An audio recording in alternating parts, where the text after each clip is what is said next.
বন্ধুরা, টিফিনের জন্য বানিয়ে ফেললাম মটর চিংড়ি আলু দিয়ে তরকারি আর গরম গরম রুটি। তো ভিডিওটি প্রথম থেকে শেষ পর্যন্ত দেখতে থাকুন।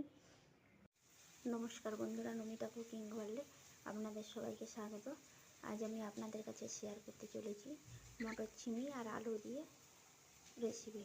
এখন শীতকালে মটর চিংড়ি পাওয়া যায়। দেখুন মটর চিংড়ি একদম নরম নরম, কি সুন্দর সবুজ মটর চিংড়িগুলো। মটর চিংড়ি আর আলু দিয়ে রেসিপি বানিয়ে দেখাবো।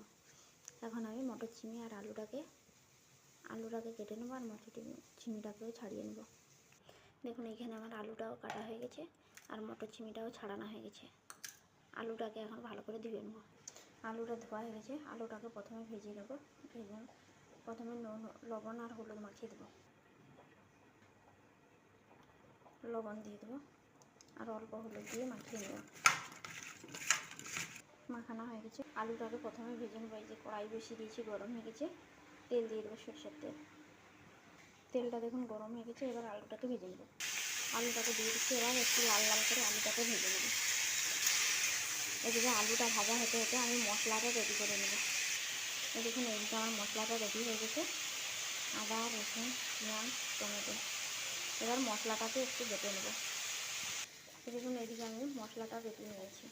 আর এদিকে দেখুন আমার আলুটাও ভাজা হয়ে গেছে লাল লাল করে। এবার নামিয়ে নেব। কড়াইটা বসিয়ে দিয়েছি। আবার তেল দিয়ে দেবো। তেলটা গরম হয়ে গেছে। অল্প একটু চিনি দিয়ে দেবো কালার হওয়ার জন্য। দেখুন তেলটার কালার উঠে গেছে। এবার দিয়ে দেবো কাঁচা লঙ্কা আর শুকনো পেঁয়াজটাকে ভালো করে ভেজে নেব। পেঁয়াজটা ভাজার সময় একবারে পরিমাণ মতো লবণ দিয়ে দেবো। লবণটা দিয়ে একটু ভালো করে ভেজে নেব। দেখুন পেঁয়াজটা ভাজা ভাজা হয়ে গেছে। এবার বেটে রাখা মশলাটা দিয়ে দেবো। মশলাটা দিয়ে ভালো করে কষিয়ে নেব। মশলাটা কষানো হয়ে এসছে। এবার আর অন্যান্য মশলাগুলো দিয়ে দেবো। হলুদ গুঁড়ো, কালারটা হওয়ার জন্য একটু কাশ্মীরি লঙ্কার গুঁড়ো, ধনিয়া গুঁড়ো, জিরে গুঁড়ো। এবার সব মশলাটাকে ভালো করে কষিয়ে নেব। দেখুন মশলাটা আমার কষানো হয়ে গেছে।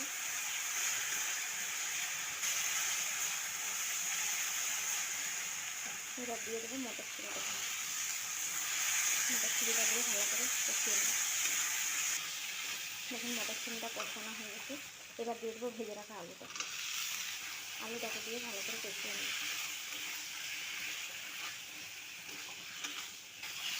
কষানো হয়ে গেছে। এবার জল দিয়ে দেবো। দেখুন জল দিয়ে দিয়েছি। এবার একটু আলুটা সেদ্ধ হওয়ার জন্য ঢাকা দিয়ে দেবো।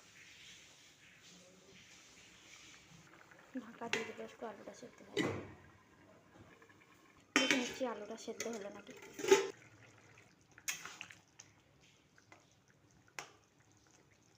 এই দেখুন আলুটা একবারে সেদ্ধ হয়ে গেছে। এবার নামানোর আগে ধনিয়া পাতা নেই, থাকলে ভালো হবে, একটু কাসুরি মেথি দিয়ে নামিয়ে নেব। মেথি পাতা দিয়ে দিলাম। এবার নাড়িয়ে চাড়িয়ে নামিয়ে দেবো। এই দেখুন এইখানে আমার মটর চিংড়ি আর আলুর তরকারি রেডি হয়ে গেছে।